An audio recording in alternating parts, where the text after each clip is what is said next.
ಎಲ್ಲರಿಗೂ ನಮಸ್ಕಾರ. ಈಗ ಹಲಸಿನಕಾಯಿಯ ಸೀಸನ್ ನೋಡಿ. ಈಗ ನಾನು 2 ಹಲಸಿನಕಾಯಿಯನ್ನು ತಂದು ಇಲ್ಲಿ ಕಟ್ ಮಾಡಿ ಇಟ್ಕೊಂಡಿದ್ದೇನೆ.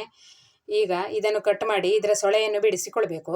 ಅದಕ್ಕೆ ಮೊದಲಿಗೆ ಕೈಗೆ ಎಣ್ಣೆಯನ್ನು ಹಚ್ಚಿಕೊಳ್ತಾ ಇದ್ದೇನೆ. ಹಾಗೆ ಹಲಸಿನ ಸೊಳೆ ಹಾಕುವ ಪಾತ್ರೆಗೆ ಕೂಡ ಸ್ವಲ್ಪ ಎಣ್ಣೆಯನ್ನು ಹಚ್ಚಿಕೊಳ್ಬೇಕು. ಇಲ್ಲದಿದ್ದರೆ ಇದರ ಮಯಣ ಎಲ್ಲ ಪಾತ್ರೆಗೆ ಅಂಟಿಕೊಂಡ್ರೆ ತೊಳಿಲಿಕ್ಕೆ ಕಷ್ಟ ಆಗ್ತದೆ ನೋಡಿ. ಹಲಸಿನಕಾಯಿಯನ್ನು ಕಟ್ ಮಾಡಿ ಅದರ ಸೊಳೆಯನ್ನು ಮೊದಲು ಬಿಡಿಸಿಕೊಳ್ಬೇಕು.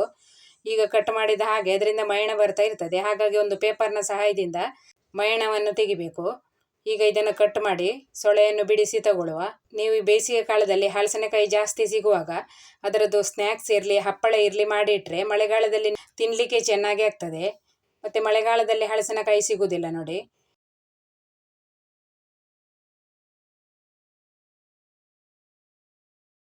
ಹಲಸಿನ ಸೊಳೆಯನ್ನೆಲ್ಲ ಬಿಡಿಸಿ ತಂದಿದ್ದೇನೆ. ನಾನು ಇದರಿಂದ ರುಚಿಯಾದ ಸ್ನ್ಯಾಕ್ಸ್ ಮಾಡಿ ತೋರಿಸ್ತಾ ಇದ್ದೇನೆ. ಈಗ ಇದನ್ನು ಕ್ಲೀನ್ ಮಾಡಿ ತಗೊಳ್ಬೇಕು. ಒಳಗಿನ ಬೀಜ ಎಲ್ಲ ತೆಗೆದು ಕ್ಲೀನ್ ಮಾಡಿ ತಗೊಳ್ಬೇಕು. ಇದು ಬೇಸಿಗೆ ಕಾಲದಲ್ಲಿ ಮಾತ್ರ ನಿಮಗೆ ಹಲಸಿನಕಾಯಿ ಸಿಗ್ತದೆ ನೋಡಿ. ಮತ್ತೆ ಮಳೆಗಾಲ ಬಂದ ಮೇಲೆ ಹಲಸಿನಕಾಯಿ ಸಿಕ್ಕಿದ್ರು ಚಿಪ್ಸ್ ಮಾಡ್ಲಿಕ್ಕೆ ಅಷ್ಟು ಒಳ್ಳೇದಾಗುದಿಲ್ಲ.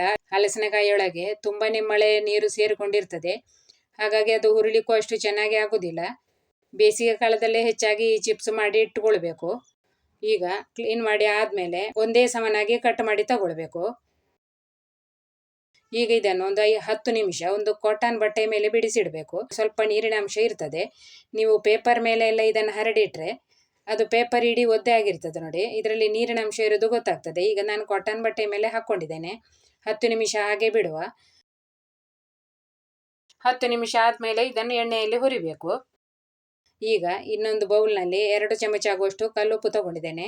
ಅದಕ್ಕೆ ಸ್ವಲ್ಪ ನೀರು ಹಾಕಿ ಅದನ್ನು ಕರಗಿಸಿ ತಗೊಳ್ಬೇಕು. ಈ ಉಪ್ಪು ನೀರನ್ನು ಚಿಪ್ಸ್ ಹುರಿಯುವಾಗ ಹಾಕೋದು. 10 ನಿಮಿಷ ಆದಮೇಲೆ ಇದು ಚೆನ್ನಾಗಿ ಡ್ರೈ ಆಯಿತು ನೋಡಿ. ಈಗ ಎಣ್ಣೆಯನ್ನು ಕೂಡ ಕಾಯ್ಲಿಕ್ಕೆ ಇಟ್ಟಿದ್ದೇನೆ. ಅದರಲ್ಲಿ ಒಂದು ಹಲಸಿನ ಸೊಳೆಯನ್ನು ಹಾಕಿ ನೋಡಬೇಕು. ಹಾಕಿದ ತಕ್ಷಣ ಮೇಲೆ ಬಂದರೆ ಎಣ್ಣೆ ಚೆನ್ನಾಗಿ ಕಾದಿದೆ ಅಂತ ಲೆಕ್ಕ.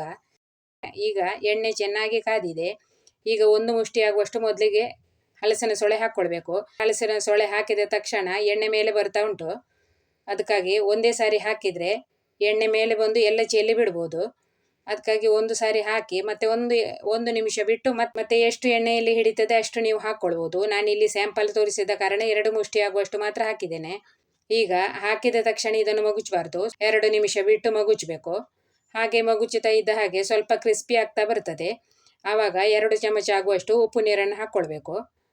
ಮತ್ತೆ ಚೆನ್ನಾಗಿ ಒಂದು ಸಾರಿ ಮಿಕ್ಸ್ ಮಾಡಿ ಎಣ್ಣೆಯಲ್ಲಿ ಗುಳ್ಳೆ ಬರೋದೆಲ್ಲ ಕಡಿಮೆ ಆದ ಹಾಗೆ ಅದು ಕ್ರಿಸ್ಪಿ ಆಗ್ತಾ ಬರ್ತದೆ. ಆವಾಗ ತೆಗಿಬೇಕು. ಈ ಥರ ನೀವು ಚಿಪ್ಸ್ ಹುರಿದು ಮಾಡಿ ಇಟ್ಕೊಂಡ್ರೆ ನಿಮಗೆ ಒಂದು 6 ತಿಂಗಳವರೆಗೆ ಈ ಚಿಪ್ಸ್ ಹಾಳಾಗುವುದಿಲ್ಲ.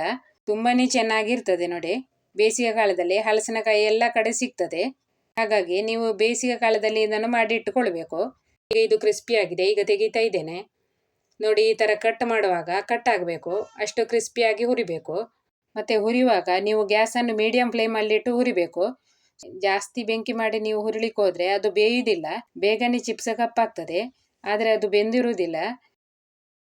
ಈಗ ನಾನು ಎಲ್ಲವನ್ನು ಹುರಿದು ತಂದಿದ್ದೇನೆ ನೋಡಿ. 2 kg ಆಗುವಷ್ಟು ಹಲಸಿನ ಚಿಪ್ಸ್ ಆಗಿದೆ.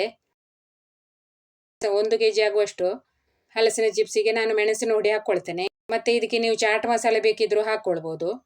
ಈಗ 1 ಚಮಚ ಮೆಣಸಿನ ಹುಡಿ ಹಾಕಿ ಚೆನ್ನಾಗಿ ಮಿಕ್ಸ್ ಮಾಡಿ ತಗೊಳ್ಬೇಕು. ಹಾಗೆ ಇದನ್ನೊಂದು ಪ್ಲಾಸ್ಟಿಕ್ ಕವರಲ್ಲಿ ಹಾಕಿಟ್ರೆ ನೀವು 6 ತಿಂಗಳವರೆಗೆ ಇದನ್ನು ಉಪಯೋಗಿಸ್ಬೋದು. 6 ತಿಂಗಳಿಗಿಂತ ಹೆಚ್ಚಿಗೆ ಬೇಕಿದ್ರೂ ಇಡ್ಲಿಕ್ಕೆ ಆಗ್ತದೆ. ಇದರ ಶಬ್ದ ಕೇಳಿ ಎಷ್ಟು ಕ್ರಿಸ್ಪಿಯಾಗಿ ಆಗಿದೆ ನೋಡಿ. ಈಗ ರುಚಿಯಾದ ಹಲಸಿನಕಾಯಿಯ ಚಿಪ್ಸ್ ರೆಡಿಯಾಗಿದೆ. ಈಗ ಇದನ್ನು ಪ್ಲಾಸ್ಟಿಕ್ ಕವರ್ನಲ್ಲಿ ಹಾಕಿ ಗಟ್ಟಿಯಾಗಿ ಪ್ಯಾಕ್ ಮಾಡಿ ಇಟ್ಟರೆ 5-6 ತಿಂಗಳವರೆಗೆ ನಿಮಗೆ ಇದನ್ನು ತಿನ್ಲಿಕ್ಕೆ ಆಗ್ತದೆ ನೋಡಿ. ಪೇಟೆಯಲ್ಲಿ ಆದರೆ ಇದಕ್ಕೆ ತುಂಬಾ ರೇಟ್ ಇದೆ. ಹಾಗಾಗಿ ಮನೆಯಲ್ಲೇ ಮಾಡ್ಕೊಳ್ಬೋದು. ವಿಡಿಯೋ ಇಷ್ಟ ಆದರೆ ಒಂದು ಲೈಕ್ ಮಾಡಿ. ನಿಮ್ಮ ಅನಿಸಿಕೆಯನ್ನು ಕಮೆಂಟಲ್ಲಿ ತಿಳಿಸಿ. ವಿಡಿಯೋ ನೋಡಿದ ಎಲ್ಲರಿಗೂ ಧನ್ಯವಾದಗಳು.